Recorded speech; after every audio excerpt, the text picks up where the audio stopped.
Hey everybody, future me here. Just popping in for a second. Just wanted to apologize as I think the audio on this video isn't the best. I was trying to edit it and make it a little better, but just wasn't really working out. Also, I say way too many times in this video, so something I'm going to try to work on in the future. But I hope you enjoy nonetheless.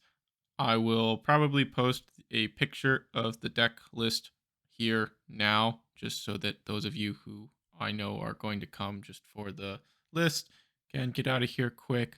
But hope you stick around and watch the video, walk through some of my thought processes. But with that, I will leave you to the video. Thanks. What's up, everybody? Straw Hats Are Cool here, back again with another video. This is going to be my first deck profile video, so, um, let me know what you think. I'm open to suggestions for things to do differently. Like I said, never done this before, so kind of just winging it right now. But without further ado, let's just jump right into this. So this is going to be a deck profile for my Rob Lucci deck. This is the list that I used in the first video I posted versus Rob Lucci versus Katakuri.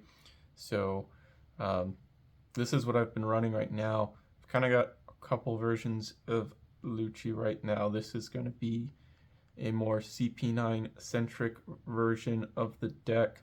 So we've got, of course, our leader Rob Lucci, kind of your standard monocolor leader with 5 life and 5,000 power.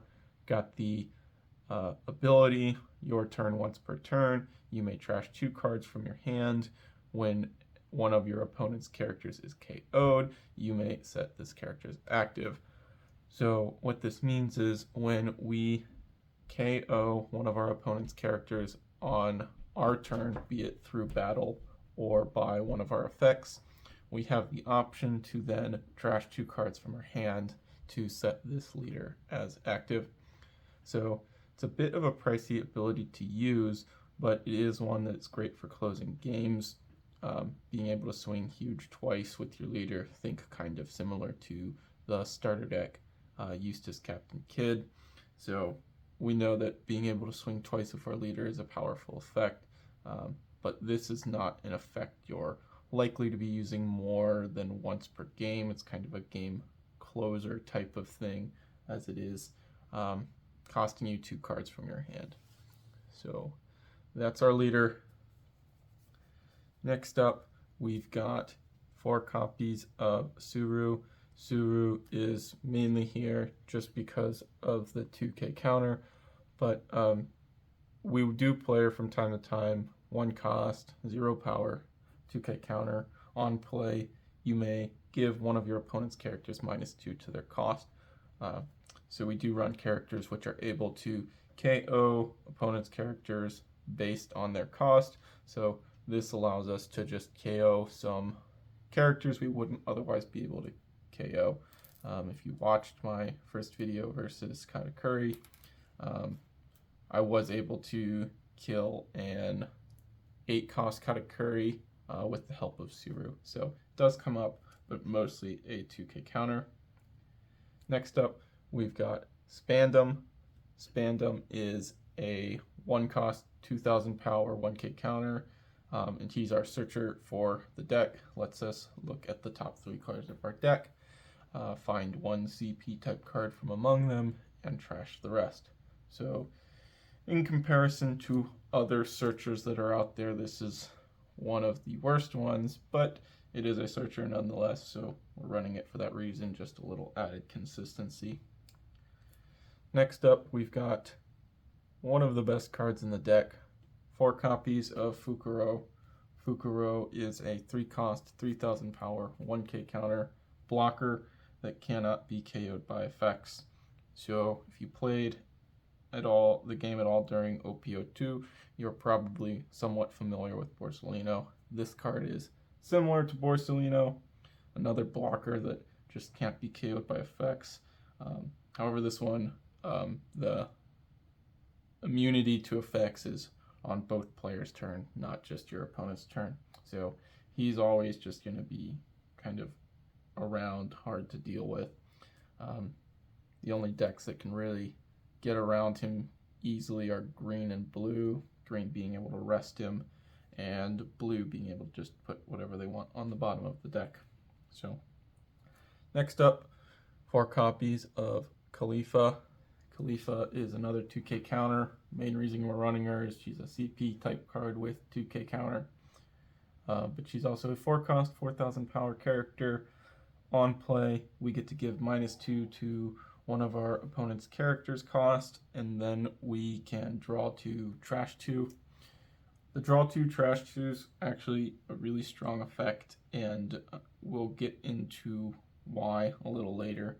But Khalifa, great card, 2K counter, going to be a staple in most black decks moving forward. Is just one of the better 2K counters, I believe. So next up, we've got 4 copies of the before mentioned Borsellino. Similar to Fukro, like we said, sticky blocker. This one's a 4-cost, 5,000 power, so better stat line. 1K counter, blocker. Opponent's turn gets plus 1,000 power and is immune to effects on your opponent's turn, effects that would KO him. So again, just another annoying blocker. A lot of decks can't really easily deal with it, but because the immunity is only on your opponent's turn, you do need to keep in mind when you're attacking your opponent's life, triggers such as Shockwave in black decks, Thunderbolt in yellow, and Jet Pistol in red are able to remove him on your turn. So that is just something to keep in mind and something you do need to play around. But being 5,000 power is good because it does mean you can attack with him without putting any dawn on him in against every leader except for Edward Newgate currently. And I think players should be less afraid to attack with their blockers. I know we want to leave them up for blocker, but if you play Borsellino earlier in the game, probably better to get some value out of him using him as an attacker too. He's 6,000 power on your opponent's turn, so he is harder to clear or connect an attack with than your leader. So just something to keep in mind there. Next up, 4 copies of Kumadori. Kumadori is just a vanilla 4-cost, 6,000 power with 1K counter. We'll kind of get into the reason why we're running 4 from a little later, but a lot of decks are still running a couple copies of vanilla characters. Just a strong stat line to use. Next up, 4 copies of Kaku. Kaku is a 5-cost, 6,000 power character with 1K counter. It's got the on play. You may return 2 cards with CP in their types from your trash to the bottom of your deck in whatever order you like. And then you can KO up to one of your opponent's characters with a cost of 3 or less. So this is a really strong effect. Being able to KO opponent's characters without trashing a card from our hand is really strong. We've seen cards like Kobe and Sakazuki, really strong removal effects, but they do require you to trash a card from your hand. So this one, being able to do it just as an on play, so long as we have some CP type cards in our trash, really strong. In conjunction with things like Suru or Khalifa, we can hit bigger characters, but we don't run a whole lot of cost reduction in this build. So it's kind of something I'm thinking about working more on, getting more cost reduction in the deck. But right now the deck's been doing pretty well for me. Next up, Blue Eno, 4 copies. Arguably the best card in the deck, in my opinion. Blue Eno is a really powerful card with a couple of good effects and a good stat line of a 5-cost with 6,000 power, 1K counter, similar to Kaku. But he's got 2 effects. Dawn 1, he gains blocker, so that's great, just another blocker to have. But the best part of Blue Eno is his on KO effect, which states that we may play up to one CP type character from our trash with a cost of 4 or less. So this is the reason we're running 4 Kumadori. I can see myself cutting down maybe to 3, but if we have a Kumadori in our trash and our Blueno gets KO'd, it's kind of like he just didn't go away, because we're going to get a 6,000 power body back. The Blueno does play the characters rested, but so that's something to keep in mind. We can also get things back like the Khalifa and the Fukuro. Like I said, though, they come back rested, so do keep that in mind. You can't just block, let Blueno die, and get back a Fukuro to block with that turn. It does come back rested, so you're going to have to wait. But if your opponent's not got anything left to attack with, and you've got a Blueno, or they attack it and you block with it, whatever, you can get back that Fukuro and just know you'll have a blocker moving into their next turn. Khalifa is actually a really good card to get back with Blueno, especially if you've got some dead cards in your hand and it's coming down to the wire. I've had many games now where I leave my Blueno up as a blocker, got some dead cards in my hand, a block, bring back a Khalifa, and then I'm able to cycle those dead cards out for some counters. And that's been enough to save me for another turn and let me get the game. So really powerful effect there. Blueno is just a phenomenal card all around. Definitely one I think you should be playing, especially if you're running the CP version of the deck. Next up, just one copy of Jabra, another a vanilla. This one a 5 cost, 7,000 power. Not a lot to say here. We'll kind of get into why he's here a little later.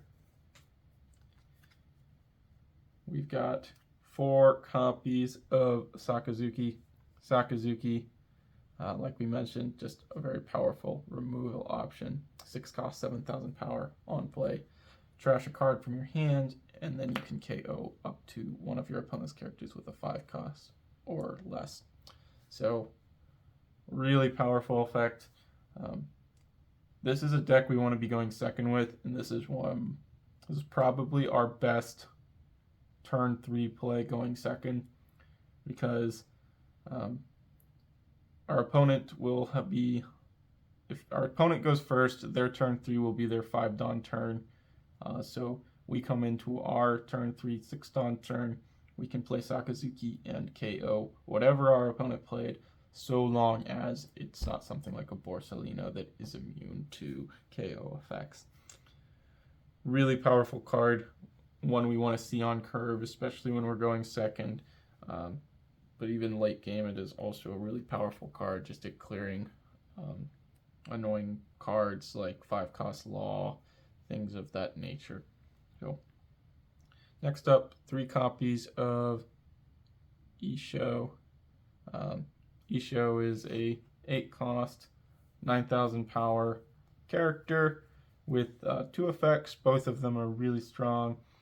First one, Dawn 1 on your turn. All of your opponent's characters get -3 to their cost. So lets your Kakus hit 6 cost, lets your Sakazukis hit 8 cost. In conjunction with Zurus, they can hit even higher. So really strong effect there. Not one you're going to be making much use of on the turn you play it, but moving into later turns is a very powerful effect. And then we've got the on play. If your opponent has 6 or more cards in hand, you make them discard 2. So this is honestly the main reason I'm running this card, with decks like Whitebeard being really popular right now. You're almost always able to strip 2 cards from their hand, because Whitebeard being able to essentially draw cards from their life every turn, they're going to have a rather large hand size, and this just kind of helps you eat through that hand just a little bit quicker. So it's also just a big body to be swinging with, which is something you need, especially against decks like Edward Newgate. Also, can be a little hard to play against decks like Zoro that are a little faster, but they are also a deck that gets to refill their hand a lot with searchers, so chances are they'll have 6 or more cards in hand when you'd be able to play them. So again, very powerful card. 1 copy of Rob Lucci. Initially, I was just running the one because I like the art, and I felt like I needed to run at least one copy of Rob Lucci in the Rob Lucci deck. But on paper, I thought the card was a little underwhelming. It's a 6 cost, 7,000 power. On play, you may return 2 cards with CP in their types from your trash to the bottom of the deck in whatever order you like, and then gains Rush. This card has honestly impressed me quite a bit. Like I said, we do want to go second with this deck. Generally speaking, we want to be able to play Sakazuki to KO whatever our opponent played on our turn 3. But Lucci is also a really strong option if you're able to use his effect to get Rush, especially if your opponent doesn't have anything really worth removing with Sakazuki out. Let's say, for example, you go second, you play Kumadori on turn 2, and then coming into your turn 3, you can swing with Leader, swing with Kumadori, play Rob Lucci, swing with Rush. And if your opponent's not got anything worth killing, now you've just got a scary board with 2 decently sized bodies that they're going to have to deal with. So, especially on your third turn of the game, it's been rather impressive. I'm honestly considering going up to a second copy. Card's better than I thought. Still kind of wish they treated my boy a little better, but it's a good card. 1 copy of 6 King Pistol. I believe that in the video versus the Katakuri deck, this was a 4th copy of Isho, but 4 copies of Isho felt like too many. I was seeing it enough. I've seen it a little too much, and I've been seeing it plenty at 3 copies, so I don't feel like I need to go back to 4. Just kind of 6 King Pistol lets us turn dead cards in our hand and counter. So, we've got a fair bit of cards that don't have counter here. So, just an option to give us a little more counter. It's also got the trigger, draw 1 card, KO one of your opponent's characters with a cost of 1 or less. It doesn't come up very often, but can be good against decks like Law, letting you KO a small body and still get a card to hand. Next, we have 4 copies of Shockwave. 4 might be too many. I've been liking it at 4. Might try going down to 3, though. I would argue this is one of the best counter cards in the game right now. 2 cost event, counter up to one of your leader or characters gains 4,000 power during the battle, and then you get to KO up to one of your opponent's active characters with a cost of 3 or less. So the characters do need to be active so your opponent can play around it. But like I said, we are a deck that likes to go second, and we don't have a lot of turn 1 plays. So sometimes just playing Shockwave on your opponent's first attack to clear whatever they played on their first turn is good enough, especially if they play something annoying like a buggy searcher. Just helping clear board, really good against things like Law, but also just a really powerful card in the late game if you're able to leave up 2 Dawn for it. It's also got the trigger, KO up to one of your opponent's characters with a cost of 4 or less. For the trigger, they do not need to be active, so you can KO rested characters as well. Just a really powerful effect there. Last 4 cards of the deck, we have 4 copies of Air Door. Air Door is one of my favorite cards. It's the reason I'm playing the CP version of the deck. I just think this card is more fun to play than anything the Navy builds provide. It is very high roll, so it's a 4 cost event. Main, if your leader's types include CP, look at the top 5 cards of your deck, reveal up to 1 character with CP in its types and a cost of 5 or less, and then play it. You trash the other cards you looked at. So you're gambling, but if you're able to play this on turn 2 going second and can hit a Kaku or a Blue Eno, you're feeling really good, especially if your opponent tapped out on their second turn to play a character that can be KO'd by Kaku. So long as Air Door hits Kaku and one other card with CP in its types, you have enough cards in your trash to use Kaku's effect, because Air Door is also a CP type card, so Air Door goes to the trash as long as you hit one other card with Air Door. You can use Kaku's effect. I've had games where I go second, I Air Door into Kaku, KO my opponent's 3 cost they played on turn 2. Next turn they tap out to play a 5 cost. Going into my turn 3, play Sakazuki, KO it. And that's just some of the really powerful lines you can take with this deck. Also, the reason we're just running one copy of Jabra is just another well-statted body we can kind of cheat out with this effect. So that's what we got there. Like I said, working on a couple other versions of this deck. I do not think this build is the most competitive one just due to consistency issues surrounding Air Door, but I do think this is a really fun deck to play. So let me know what y'all think. If you are interested in seeing my other builds of this deck or any other decks in general, just please feel free to let me know. Again, like I said, this is my first deck profile, so if you have any suggestions or things for me to do differently in the future, please leave them in the comments.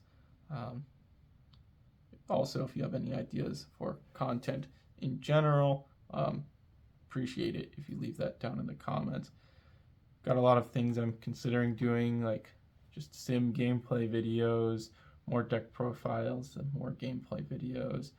Maybe things like market watches or just general news on new card reveals. I love kind of the theory crafting when new cards are revealed, so if that's something you would be interested in seeing, please let me know. If you enjoyed this video, I would really appreciate it if you dropped a like and a subscribe. My first video recently passed 2,000 views and 100 likes. Really blown away by that. Was not expecting anywhere near this amount of success on my first video. So if you are one of those viewers who is coming back, I appreciate you so much. Thanks for sticking around, and I hope to continue providing more content for you all to enjoy. But with that, this is my Lucci deck profile. Let me know what you think in the comments. With that, I will catch you all next time. Peace.